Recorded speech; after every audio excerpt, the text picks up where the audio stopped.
Hello guys, welcome to Study Icon. இன்னைக்கு நம்ம பார்க்க போகிற டாபிக் வந்து பிஎஃப்எம்மில் யூனிட் 4 யூசிபிடிசி 600 ஆர்டிக்கல் 19லேருந்து 39 வரைக்கும் பார்க்க போகிறோம். ஏற்கனவே ப்ரீவியஸ் வீடியோவில் ஆர்டிக்கல் அப் டு 18 வரைக்கும் எக்ஸ்பிளைன் பண்ணியிருக்கு. பார்க்காதவங்க அந்த வீடியோவை பார்த்துட்டு இந்த வீடியோவை பாருங்கள். ஆர்டிக்கல் 19 எது டீல் பண்ணுதுன்னா transport document covering at least 2 different mode of transport, 2 different mode of transport வந்து டீல் பண்ணுறதுக்கு இந்த ஆர்டிக்கல் யூஸ் பண்ணுறோம். இதில் வந்து என்ன சொல்கிறாங்கன்னா, அந்த நேம் ஆஃப் த கேரியர் வந்து இண்டிகேட் பண்ணிருந்தாங்க. நேம் ஆஃப் த கேரியர்னால் அந்த ஷிப்மெண்ட் பண்ணுறாங்களே, சப்போஸ் கப்பல் மூலிமா அவங்க வந்துக்கு சென்ட் பண்ணுறாங்கன்னா அந்த கப்பலோட நேமை வந்து இண்டிகேட் பண்ணணும். இதில் வந்து சைன் யார் பண்ணணும் பார்த்தீங்கன்னா, ஒன்று அந்த ஷிப் ஓனர், இல்லைன்னா அவருக்கு பதிலாக ஒரு ஏஜெண்ட், அப்படி இல்லாட்டி மாஸ்டர். கேரியர் அப்படின்னு சொல்கிறது ஷிப் ஓனர், மாஸ்டர்னா அந்த ஷிப்புக்கு யார் இன்சார்ஜோ அவன் சைன் பண்ணலாம். இல்லாத பட்சத்தில் அவருக்கு பதிலாக வேற ஒரு ஏஜெண்ட் வந்து சைன் பண்ணலாம். But in case agent sign பண்ணுறதா இருந்தால் ஆன் பிகாஃப் ஆஃப் கேரியர் ஆர் ஆன் பிகாஃப் ஆஃப் மாஸ்டர், 2 பேரில் யாருக்கு பதிலாக சைன் பண்ணுறாங்க அப்படின்னு சொல்லி இண்டிகேட் பண்ணி சைன் பண்ணணும். கேரியர் மீன்ஸ் ஷிப் ஓனர், மாஸ்டர்னா ஷிப்புக்கான இன்சார்ஜ். அப்புறம் என்ன சொல்லியிருக்கேன்னா, அந்த கூட்ஸ் வந்து எங்கே டிஸ்பேச் ஆகிருக்கு, எங்கே இருந்து சார்ஜ் எடுத்திருக்காங்க, எப்போ வந்து கப்பலில் வந்து எடுத்து உள்ளே வச்சுருக்காங்க, ஷிப்டு ஆன் போர்ட் எப்போ எடுத்து உள்ளே வச்சுருக்காங்க அப்படின்னு சொல்லிட்டு மென்ஷன் பண்ணியிருக்கணும் அப்படின்னு சொல்கிறாங்க. ஷிப்டு ஆன் போர்டு மட்டும் அந்த கிரெடிட்டில் எந்த போர்ட்லேருந்து எடுத்து வைக்கணும்னு சொல்லியிருக்காங்களோ அந்த இடத்துல தான் எடுத்து வைக்கணும் அப்படிங்கிறாங்க. பட் இது எப்படி இண்டிகேட் பண்ணுவாங்க அப்படின்னா, ஒன்று ப்ரீ பிரிண்டட் வேர்டு மூலிமா தெரிஞ்சுக்கலாம். அப்படி இல்லைனா ஒரு ஸ்டாம்போ நோட்டேஷனோ இண்டிகேட் பண்ணணும். ஓகேங்களா, ஒரு டேட்டோட இண்டிகேட் பண்ணணும். அந்த கூட்ஸ் வந்து எங்கேருந்து எடுத்துருக்கு, எந்த இடத்துல இருந்து சார்ஜ், அதை ஷிப்மெண்ட் பண்ணுற இடத்துல போர்ட்டில் எப்போ இருந்து சார்ஜ் எடுத்திருக்காங்க, இதெல்லாம் கப்பலுக்குள்ளே எப்போ அந்த கூட்ஸ்லாம் எடுத்து உள்ளே வச்சிருக்கு அப்படின்னு சொல்லிட்டு எல்லாமே ஒரு நோட்டேஷன், ஏதாவது ஒரு இண்டிகேஷன் பண்ணும் அப்படின்னு சொல்லியிருக்காங்க. அதில் ஒன் மோர் திங் என்னென்னா, அந்த டிரான்ஸ்போர்ட் டாக்குமெண்ட்டில் அந்த ஷிப்மெண்ட் டேட்டை வந்து எதை எடுத்துக்குவாங்க பார்த்தேன், டேட் ஆஃப் ஷிப்மெண்ட் அப்படி எதை கன்சிடர் பண்ணிக்குவாங்கன்னா, மொத்தம் என்னென்ன பார்த்துருக்கோன்னா, ஒன்று செல்லரோட வேர் ஹவுஸ்லேருந்து டிஸ்பேச் ஆனது ஒரு டேட் இருக்கும். இன்னொன்று இன்சார்ஜ், அந்த போர்ட்டுக்கு போயிட்டு கூட்ஸாக இறக்கி வச்சுட்டு உன் பொறுப்புப்பா அப்படின்னு சொல்லிட்டு இன்சார்ஜ் ஒன்று, அது ஒரு டேட் மென்ஷன் ஆகிருக்கும். இன்னொன்று எந்த டேட்டில் அந்த கூட்ஸ் எல்லாம் எடுத்து கப்பலில் வச்சுருக்காங்க அப்படின்னு ஒரு டேட் இருக்கும். ஓகே, மொத்தம் 3 டேட்டு. பட் இந்த 3 டேட்லேயும் எந்த டேட்டை வந்து நம்ம டிரான்ஸ்போர்ட் டாக்குமெண்ட்டில் டேட் ஆஃப் ஷிப்மெண்ட் எடுத்துக்கோன்னா, இந்த 3ல் எந்த டேட் வந்து இண்டிகேட் பண்ணியிருக்கோ அதை தான் அவங்க டேட் ஆஃப் ஷிப்மெண்ட்டாக அவங்க வந்து கன்சிடர் பண்ணிக்குவாங்க. ஓகே, எல்லாமே ஷிப்மெண்ட் பண்ணியாச்சு. அண்ட் ரிசீவர் சைடு, பையர் சைடில் பார்த்தீங்கன்னா, அங்கே வந்து எங்கே போய் டிஸ்பேச் பண்ணணும், எந்த இடத்துலேருந்து அவங்க சார்ஜ் எடுத்துக்குவாங்க, எந்த ஷிப்மெண்ட்லேருந்து எந்த போர்ட்டில் போய் கொடுக்கணும் அப்படின்னு சொல்லிட்டு மென்ஷன் பண்ணியிருப்பாங்க. அதில் இன்னொன்று ஒரு கண்டிஷன் என்ன வச்சுருக்காங்கன்னா, contain no indication that it is subjected to a charter party. Charter பார்ட்டின்னு என்னன்னு சொல்லிட்டு அப்கமிங் ஆர்டிக்கலை பார்ப்போம். ஸோ இந்த ஆர்டிக்கலில் இது சப்ஜெக்டட் கிடையாது, அதை மட்டும் மைண்டில் வச்சுக்கோங்க, no indication. Next article 20 bill of lading. Bill of லேடிங்னா இது வந்து ஒரு ரெசிப்ட் டாக்குமெண்ட், கூட்ஸ் எல்லாமே கப்பலில் ஏற்றியாச்சு, கேரியரில் ஏற்றியாச்சு அப்படின்னு சொல்லி ஒரு ரெசிப்ட் தராங்க, ஒரு அக்னாலஜ்மெண்ட். அதுதான் bill of lading. Bill of லேடிங்கில் வந்து என்ன அப்பியர் ஆகிருக்கணும்னா, அந்த நேம் ஆஃப் தி கேரியர். ஓகேங்களா, ஸோ அந்த ஷிப் பண்ணிட்டோ எந்த கேரியர் அனுப்புகிறாங்களோ அந்த நேம் மென்ஷன் ஆகிருக்கணும், அது சைன் பண்ணியிருக்கணும். யார் சைன் பண்ணியிருக்கணும்னா, ஒன்று அது ஓனர் கேரியர் சைன் பண்ணியிருக்கணும், இல்லைன்னா அதுக்கு போல ஒரு ஏஜெண்ட், அப்படி இல்லைனா மாஸ்டர்னா யார் இன்சார்ஜோ, இல்லைனா ஏஜென்ட் ஆன் பிகாஃப் of master. Suppose in case of agent sign பண்ணுறதால இருந்தால் ஆன் பிகாஃப் ஆஃப் கேரியர் ஆர் மாஸ்டர் அப்படின்னு சொல்லிட்டு மென்ஷன் பண்ணியிருக்கணும். லாஸ்ட் ஆர்டிக்கல் என்ன பார்த்தோமோ சேம் அதே இது எதுலேயும் இருக்குது. பட் அதுக்கும் இந்த ஆர்டிக்கல் என்ன சின்ன டிஃப்ரென்ஸ்னால், அதில் வந்து எங்கேருந்து டிஸ்பேச் செல்லர் சைட்லேருந்து எங்கேருந்து டிஸ்பேச் ஆகிருக்கு, இன்சார்ஜு, அப்புறமேட்டு ஷிப்டு ஆன் போர்டு, அது 3 இது பார்த்துருப்போம். பட் இந்த இடத்துல வந்து ஷிப்டு ஆன் போர்டு மட்டும் தான் பார்க்க போகிறோம். ஏன்னா பில் ஆஃப் லேடிங்னா அந்த கூட்ஸ் வந்து ஷிப்குள்ளே எடுத்து வைக்கிறது தான் நம்ம வந்து இந்த ஆர்டிக்கல் மெயினாக டீல் பண்ண போகுது. ஸோ ஷிப்டு ஆன் போர்டு அதை மட்டும்தான் பார்ப்போம். சேம் அதே மாதிரி அந்த இண்டிகேஷன்ஸ், ஷிப்டு ஆன் போர்டுக்கு இண்டிகேஷன் என்ன இருக்கும், சேம் அதே தான், ப்ரீ பிரிண்டட் வேர்ட்ஸு இல்லை ஏதோ ஒரு நோட்டேஷன் இண்டிகேட் பண்ணோம். சப்போஸ் இந்த பில் ஆஃப் லேடிங்கில் அவங்க வந்து onboard notation date of shipment வந்து இண்டிகேட் பண்ணலனால் இந்த பில் ஆஃப் லேடிங் டேட்டையே டேட் ஆஃப் ஷிப்மெண்ட்டை கன்சிடர் பண்ணிக்குவாங்க. சப்போஸ் எந்த ஒரு டேட்டும் மென்ஷன் பண்ணல, ஷிப்மெண்ட்டுக்கானதுக்கு ஆன்போர்ட் நோட்டேஷன் எந்த ஒரு இண்டிகேஷன் இல்லைன்னா the date of issuance of the bill of lading will be deemed to the date of shipment. bill of lading date என்னவோ அதே shipment date கன்சிடர் பண்ணிக்குவாங்க. அப்புறம் என்ன மென்ஷன் பண்ணலாம், போர்ட் ஆஃப் லோடிங் எந்த இடத்துல வந்து லோடிங் பண்ணுறாங்க, எந்த இடத்துல வந்து அன்லோடிங் பண்ணுறாங்க அப்படின்னு மென்ஷன் பண்ணியிருக்கணும். Again no indication about charter party. Next article 21 non negotiable sea way bill. இது என்னன்னா it's just similar to bill of lading தான். பட் அதில் என்னென்ன நம்ம சொல்லியிருக்கோமோ அதே இதுக்கும் அப்ளிகபிள். பட் ரெண்டுக்கும் என்ன ஒரு சின்ன டிஃப்ரென்ஸ்னால் இது வந்து நான் நெகோசியபிள். இது வந்து வேறு ஏதாவது தேர்ட் பார்ட்டிக்கு அசைன் பண்ண முடியாது. அது ஒன்று மட்டும் தான் டிஃப்ரென்ஸு. ஸோ சேம் அதே எக்ஸ்ப்ளனேஷன். ஓகே, ஆர்டிகல் 22 பார்ப்போம். Article 22 charter party bill of lading. Charter party அப்படின்னு யாருன்னா, இப்போ வந்து ஒரு ஷிப் ஓனர் இருக்கார், அவர்கிட்ட இருந்துட்டு வேறு ஒரு பர்சன் போயிட்டு அந்த ஷிப்பை வந்து ஒரு லீஸுக்கு வாங்குறாங்க. ஒரு 6 மாதத்துக்கு நான் ஒரு ஷிப்பை யூஸ் பண்ணிக்கிறேன், 1 இயருக்கு நான் யூஸ் பண்ணிக்கிறேன், அதுக்கான பேமெண்ட் நான் கொடுக்குறேன், லைக் ரெண்ட்டு மாதிரி லீஸுக்கு எடுத்துக்கிறாங்க. ஓகேங்களா? ஸோ அந்த கான்ட்ராக்ட் போடுறாங்க பார்த்தீங்களா, அதை சார்ட்டர் பார்ட்டி அப்படின்வாங்க. ஐ மீன் சார்ட்டர் பார்ட்டினா யாருன்னா அந்த ஷிப்பை யார் வந்து லீஸுக்கு எடுத்துக்கிட்டாங்கோ பில் ஆஃப் லாடிங்கில் இண்டிகேட் பண்ணியிருப்பாங்க சப்ஜெக்டட் டு சார்ட்டர் பார்ட்டி அப்படின்னு சொல்லிட்டு மென்ஷன் பண்ணியிருப்பாங்க. அப்படி மென்ஷன் பண்ணியிருந்தாங்கன்னா charter party bill of lodging அர்த்தம். இல்லை யார் சைன் பண்ணியிருப்பாங்கன்னா இல்லை one more person add ஆகியிருப்பாங்க, master R agent on பிகாஃப் of owner R agent on பிகாஃப் ஆஃப், இல்லைனா charter R the agent on பிகாஃப் ஆஃப் சார்ட்டர். ஓகேங்களா? ஸோ அந்த லீஸுக்கு அக்ரிமெண்ட் போட்டிருக்காங்களே அவங்க கூட சைன் பண்ணலாம். ஸோ அப்பார்ட் ஃப்ரம் தட் இது எல்லாமே இது வரைக்கும் நம்ம வந்து டிரான்ஸ்போர்ட்டுக்கு என்னென்ன சொல்லியிருக்கோமோ அதே இது அப்ளிகபிள். பட் இல்லை ஒன் மோர் பாயிண்ட் மட்டும் என்ன ஒன்று மென்ஷன் பண்ணியிருக்காங்கன்னா, அந்த சார்ட்டர் பார்ட்டி கான்ட்ராக்ட் இருக்குல்ல, அந்த லீஸுக்கு வாங்கினவனும் ஷிப் ஓனரும் அவங்க 2 பேருக்குள்ளே போட்ட கான்ட்ராக்ட் வந்து எதுவுமே பேங்க் வந்து எக்ஸாமைன் பண்ணாது, எதுவுமே செக் பண்ணாது. அவங்களுக்குள்ளே இருக்கிற கான்ட்ராக்ட் வந்து பேங்க் வந்து எதுவுமே கன்சிடர் பண்ணிக்காது. ஓகேங்களா?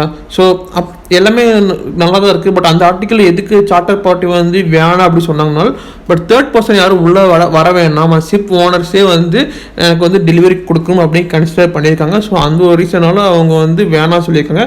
பட் சப்போஸ் மென்ஷன் பண்ணியிருந்தால் நம்ம சார்ட்டர் பார்ட்டி மூலிமா யூஸ் பண்ணிக்கலாம். நெக்ஸ்ட் வந்து ஆர்டிகல் 23 ஏர் டிரான்ஸ்போர்ட் டாக்குமெண்ட். சேம் இது வரைக்கும் நம்ம என்ன பார்த்தோமோ சேம் ஆஸ் யூஸ்வல் அதே டேர்ம்ஸ் தான் அப்ளிகபிள். இந்த இடத்துல ஷிப் அப்படி யூஸ் பண்ண வேர்ட்ஸ்க்கு இந்த இடத்துலலாம் ஏர் யூஸ் பண்ண போகிறோம். நெக்ஸ்ட்டு வந்து ஆர்டிகல் 24 எதை டீல் பண்ணால் transport by mean of road rail இந்த மாதிரி டிரான்ஸ்போர்ட் அதை பற்றி டீல் பண்ண போகுது. அப்பார்ட் ஃப்ரம் தட் இது வரைக்கும் நம்ம டிரான்ஸ்போர்ட்டுக்கு என்னென்ன டேர்ம்ஸ் நம்ம சொன்னோமோ அதே தான் இங்கே இருக்கும், அதே ரூல்ஸ் தான் இருக்கும். ஸோ அகைன் எக்ஸ்பிளைன் பண்ண அவசியம் இல்லை. Next article 25 courier receipt post receipt or certificate of posting. அதாவது நம்ம எக்ஸ்போர்ட்னா பெரிய பெரிய ப்ராடக்ட்டு கண்டெய்னர் போட்டு அனுப்புறது எக்ஸ்போர்ட் கிடையாது. சின்ன ப்ராடக்ட்டு கொரியர் போட்டு அனுப்புறதும் வேறு கண்ட்ரிலேருந்து வந்தால் அது எக்ஸ்போர்ட் இம்போர்ட் தான் கன்சிடர் ஆகும். சப்போஸ் அந்த மாதிரி சின்னதாக ப்ராடக்ட் வந்து கொரியர் போடுறாங்கன்னு வச்சுக்கோங்களேன், அந்த கொரியர் ரிசிப்டை வந்து நம்ம ஒரு எவிடெண்ட்டாக வச்சுக்கலாம். நம்ம மீன் டிரான்ஸ்போர்ட் பண்ணியே வச்சு ஒரு எவிடெண்ட்டாக யூஸ் பண்ணிக்கலாம். பட் அதில் என்ன இண்டிகேட் பண்ணியிருக்கோன்னா அந்த கொரியர் சர்வீஸ் நேம், அவங்களோட ஸ்டாம்ப், இல்லைன்னா அந்த கொரியர் சர்வீஸோட சைன் எல்லாமே ப்ராப்பராக பக்காவாக இருக்கணுங்கிறாங்க. இப்போ இந்த இடத்துல வந்து டேட் ஆஃப் ஷிப்மெண்ட் எதை கன்சிடர் பண்ணிக்கோங்கனால் அந்த கொரியருக்கு என்னைக்கு பிக்கப் பண்ணிக்கிட்டாங்களோ இல்லை என்னைக்கு ரிசிப்ட் கொடுத்தாங்களோ அதை தான் வந்து அவங்க டேட் ஆஃப் ஷிப்மெண்ட்டை கன்சிடர் பண்ணிக்குவாங்க. ஓகே, நெக்ஸ்ட்டு வந்து ஆர்டிகல் 26 வந்து என்ன சொல்லுதுன்னா, on deck shippers load and count said by shippers to contain and charges additional to freight. Okay, இல்லைன்னா ஃபஸ்ட்டு நம்ம உள்ள என்ன கண்டென்ட் கொடுத்துருக்காங்கன்னு பார்ப்போம். அந்த டிரான்ஸ்போர்ட் டாக்குமெண்ட் வந்து should not indicate goods will be loaded. அதாவது நீ கொடுக்குற அந்த டிரான்ஸ்போர்ட் டாக்குமெண்ட்டில் இந்த டேட்டில் லோட் பண்ணியாச்சு இல்லைனா லோடட் அப்படியே அந்த வார்த்தை யூஸ் பண்ணியிருக்க தேவையில்ல. ஒரு டேட் போட்டு வில் பி லோடட் அந்த மாதிரி இனிமேல் பண்ண போகிறோம் அப்படின்னு சொல்லிட்டு எதுவும் சொல்லக்கூடாது. பண்ணியாச்சு அப்படின்னு மட்டும் தான் இருக்கணும். வில் பி லோடு அந்த வேர்டை யூஸ் பண்ணக்கூடாது. சப்போஸ் ஆன் டெக் யூஸ் பண்ணலாம். ஒன் மோர் திங் என்ன யூஸ் பண்ணலாம் சொல்லியிருக்கேன்னா, shippers load and count, I mean count பண்ணி லோட் பண்ணியாச்சு. இன்னொன்று என்னன்னா said by shipper to contain, I mean உள்ளே இருக்குது அந்த மாதிரி யூஸ் பண்ணலாம். பட் வில் பி லோடட் அப்படிங்கிற வேர்டு யூஸ் பண்ணக்கூடாது அப்படிங்கிறாங்க. ஆர்டிகல் 27 என்ன சொல்கிறாங்கன்னா, க்ளீன் டிரான்ஸ்போர்ட் டாக்குமெண்ட். அதாவது க்ளீன் டிரான்ஸ்போர்ட் டாக்குமெண்ட்னா எந்த ஒரு டிரான்ஸ்போர்ட் டாக்குமெண்ட்டில் எந்த ஒரு கிளாஸ் எக்ஸ்ட்ராவாக கிளாஸ் இருக்கக்கூடாது. அப்படி என்னன்னா இந்த உள்ளே இருக்க ப்ராடக்ட் வந்து சம்திங் டிஃபெக்டிவ் அந்த மாதிரி இன்டெரக்டாக மென்ஷன் பண்ணுறோம், எந்த ஒரு கிளாஸ் இருக்கக்கூடாது. பட் டிரான்ஸ்போர்ட் டாக்குமெண்ட் ரொம்ப க்ளீனாக இருக்கணும் அப்படிங்கிறாங்க. அந்த க்ளீனாக இருக்கணும்னு சொன்னதுக்காக இது க்ளீன் அப்படின்னு சொல்லிட்டு மென்ஷன் பண்ணணும் அவசியம் கிடையாது அப்படிங்கிறாங்க. நெக்ஸ்ட்டு வந்து ஆர்டிகல் 28. ஆர்டிகல் 20 ரொம்ப ரொம்ப இம்பார்ட்டன்ட் ஆர்டிகல். இதிலேருந்து நிறைய கேஸ் ஸ்டடி கேட்க சான்சஸ் இருக்குது. என்ன டீல் பண்ணதுனால இன்சூரன்ஸ் டாக்குமெண்ட் அண்ட் கவரேஜ். அந்த இன்சூரன்ஸ் கம்பெனி வந்து சைன் பண்ணி தரணும், ஏஜென்ட் வந்து ப்ராப்பராக சைன் பண்ணி கொடுக்கணும், என்னென்ன ஒரிஜினல் கொடுக்குறாங்களோ எல்லாமே ப்ரெசென்ட் பண்ணணும் அப்படிங்கிறாங்க. இதில் ஒன்று என்ன சொல்கிறாங்கன்னா, அந்த இன்சூரன்ஸ் பண்ண டேட்டு வந்து டேட் ஆஃப் ஷிப்மெண்ட்டுக்கு முன்னாடி இருக்கணும், டேட் ஆஃப் ஷிப்மெண்ட்டுக்கு அப்புறம் இருக்கக்கூடாது. பிஃபோர் டேட் ஆஃப் ஷிப்மெண்ட் என்னவோ அந்த டேட்டு தான் இன்சூரன்ஸ் டேட் இருக்கணும், அதுக்கப்புறம் மென்ஷன் பண்ணக்கூடாது அப்படிங்கிறாங்க.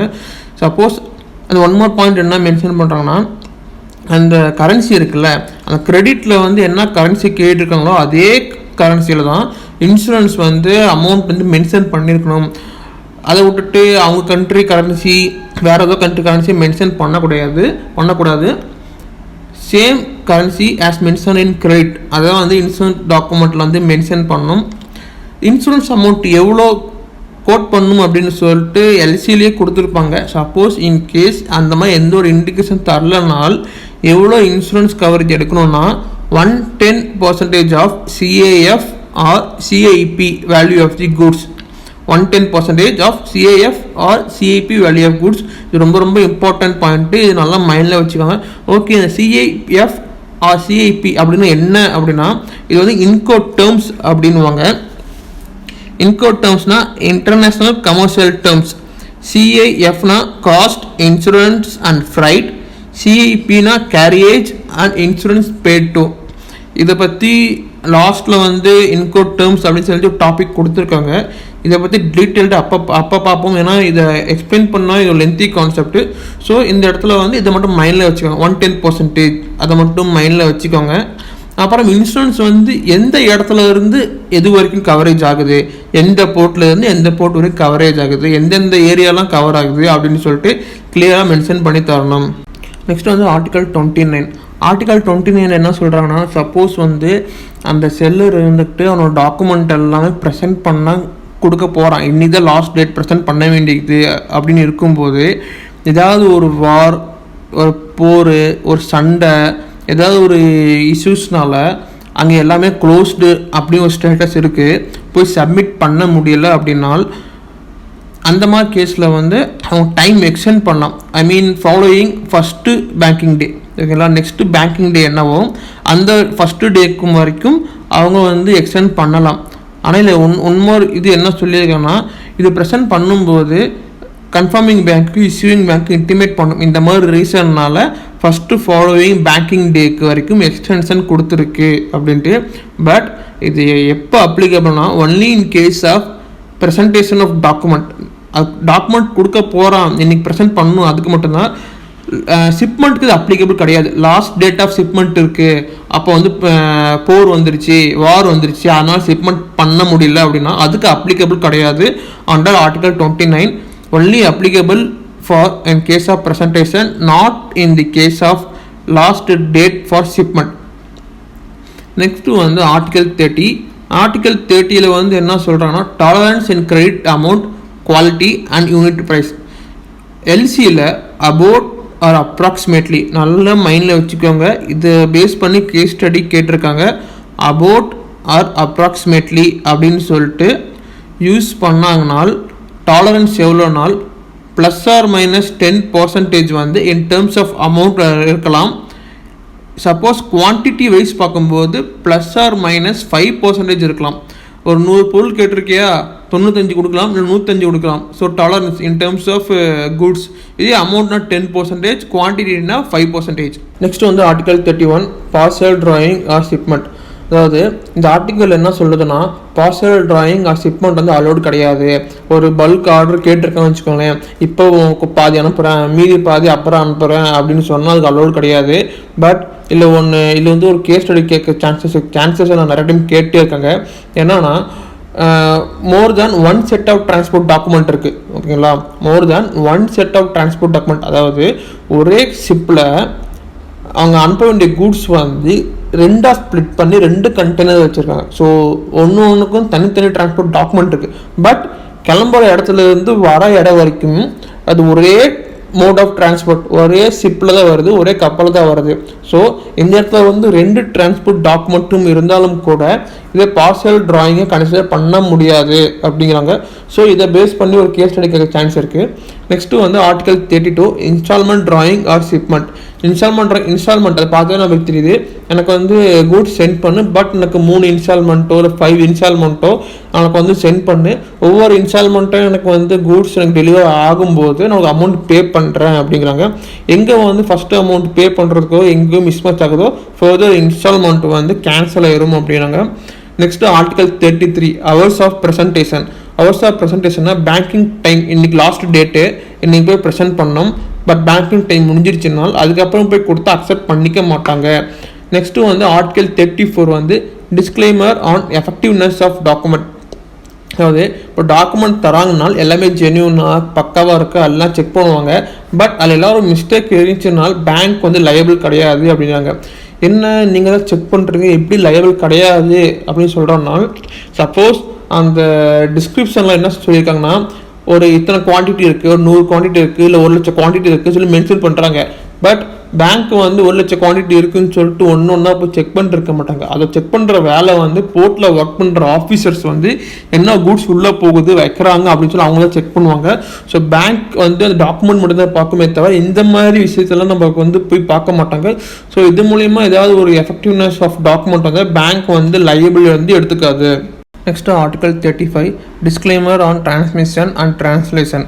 ஓகேங்களா, ஸோ இது என்ன சொல்கிறாங்கன்னா, இப்போ வந்து எல்சி இஷ்யூ பண்ணும்போது எனக்கு வந்து ஏதாவது ஒரு மெசேஜஸ் இன்டிமேட் பண்ணுறதா இருந்தால் எனக்கு வந்து இந்த மீடியம் இந்த டெலிவரி சேனல் மூலயமா எனக்கு அத்தன்டிகேஷன் மெசேஜ் சென்ட் பண்ணுங்க அப்படின்னு சொல்லியிருக்காங்க. பட் அந்த மெசேஜ் சென்ட் பண்ணுற பேங்க் வந்து அவங்களாவே ஏதாவது வேறு ஏதாவது ஆல்டர்னேட்டிவ் டெலிவரி சர்வீஸ் மூலிமா மெசேஜஸ் சென்ட் பண்ணுறாங்க. ஓகேங்களா, அவங்க ரெக்வஸ்ட் பண்ண சேனல் இல்லாமல் வேறு ஒரு சேனல் மூலிமா மெசேஜ் டெலிவர் பண்ணுறாங்கனால் அப்படி டெலிவர் பண்ணும்போது ஏதாவது டிலேவோ இல்லை சென்ட் பண்ண மெசேஜ் லாஸ் ஆயிடுச்சு இல்லை ஏதாவது ஒரு எரர் அரைஸ் ஆயிடுச்சுனால் அந்த இடத்துல வந்து பேங்க் வந்து எந்த ஒரு ரெஸ்பான்சிபிளாக எடுத்துக்காது. ஏன்னால் அவங்க சொன்ன டெலிவரி சேனலில் அவங்க ஃபாலோ பண்ணலை. அதான் ஆர்டிகல் 35 சொல்லுது. நெக்ஸ்ட்டு ஆர்டிகல் 36 என்னன்னா ஃபோர்ஸ் மெஜூர். அதாவது ஏதாவது ஒரு போர் பிரச்சனை ஸ்ட்ரைக்கு ஏதோ ஒரு ரீசன் பியாண்ட் த கண்ட்ரோல்னால அங்கே எந்த ஒரு விஷயம் பண்ண முடியல. ஸோ எல்சியில் கேட்ட ரெக்யர்மெண்ட் கரெக்டான டேட்டில் வந்து ஷிப் பண்ண முடியல, ப்ரெசென்ட் பண்ண முடியல, இல்லை ஷிப்பிங் டாக்குமெண்ட் வாங்க முடியல, இந்த மாதிரி ஏதாவது ஒரு கேஸ் சார் என் கையில் நான் எதுவும் பண்ண முடியலைங்க சார் அப்படின்னு சொல்லி செல்லர் சொன்னாலும் கூட அதுக்கு வந்து பேங்க் வந்து எந்த ஒரு ரெஸ்பான்சிபிளுமே எடுத்துக்காது. நெக்ஸ்ட் வந்து article 37 disclaimer for act of an instructed party. Act of an instructed party. Suppose applicant வந்து என்ன சொல்கிறாங்கன்னா இஷ்யூங் பேங்கிட்ட போயிட்டு சார் நீங்கள் இந்த மாதிரி பண்ணுங்கள், இந்த மாதிரி இஷ்யூ பண்ணுங்கள், இந்த மாதிரி நீங்கள் இந்த அரேஞ்ச்மெண்ட் பண்ணுங்கள் அப்படின்னு சொல்லிட்டு ரெக்வஸ்ட் பண்ணுறானால் அந்த ரெக்வஸ்ட் ஆஃப் தென் அப்ளிகண்ட் அந்த பேங்க் வந்து அதுக்கான ப்ராசஸ் பண்ணுதுன்னா அதனால வரக்கூடிய விளைவுகள் என்று எதுவாக இருந்தாலும் அது வந்து அப்ளிகண்ட் யாரோ அவங்க தான் ரெஸ்பான்சிபிள். பேங்க் எந்த ஒரு லைபிளும் எடுத்துக்காது. ஏன்னா அவன் என்ன சொன்னாலும் அதை பேங்க் செஞ்சுருக்கு. So act of an instructed party. Next வந்து ஆர்டிகல் 38. ஆர்டிகல் 38 என்ன சொல்கிறாங்கன்னா டிரான்ஸ்ஃபரபிள் கிரெடிட். ஏற்கனவே நம்ம டிரான்ஸ்ஃபரபிள் கிரெடிட் வந்து ப்ரீவியஸ் வீடியோவில் பார்த்துருக்கோம். செகண்ட் பெனிஃபிஷரிக்கு வந்து அவங்க ட்ரான்ஸ்ஃபர் பண்ணுறாங்க. தேர்ட் பெனிஃபிஷரிக்கு போக முடியாது, ஏற்கனவே பார்த்துருக்கோம். ஸோ அகைன் எக்ஸ்பிளேஷன் தேவையில்லை. செகண்ட் பெனிஃபிஷரி வரைக்கும் ட்ரான்ஸ்ஃபர் பண்ணலாம். அந்த செகண்ட் பெனிஃபிஷரி வந்து அமௌண்ட் வாங்குறதுக்கு வந்து ட்ரான்ஸ்ஃபரி பேங்க்கை போய் பார்க்கணும். ஸோ ட்ரான்ஸ்ஃபர் பண்ணுறதுனால அது ட்ரான்ஸ்ஃபரி பேங்க் அப்படின்னு சொல்லிட்டு சொல்கிறாங்க. Article 39 assignment of proceeds. Assignment ஓகேங்களா, ஜென்ரலாக அசைன்மெண்ட் வந்து அலோவ் பண்ணலாம். ஓகேங்களா, இந்த ஆர்டிக்கல் வந்து அசைன்மெண்ட் பண்ணலாம். பட் அண்டர் கிரெடிட் எல்சி பண்ணும்போது அசைன்மெண்ட் வந்து அலோ கிடையாதுங்கிறாங்க. So not to assignment of the right to perform under the credit. LC இருக்கும்போது அசைன்மெண்ட் பண்ண முடியாது அப்படிங்கிறாங்க. தேங்க்யூ ஃப்ரெண்ட்ஸ் ஃபார் வாட்சிங் ஸ்டடி ஐகான்.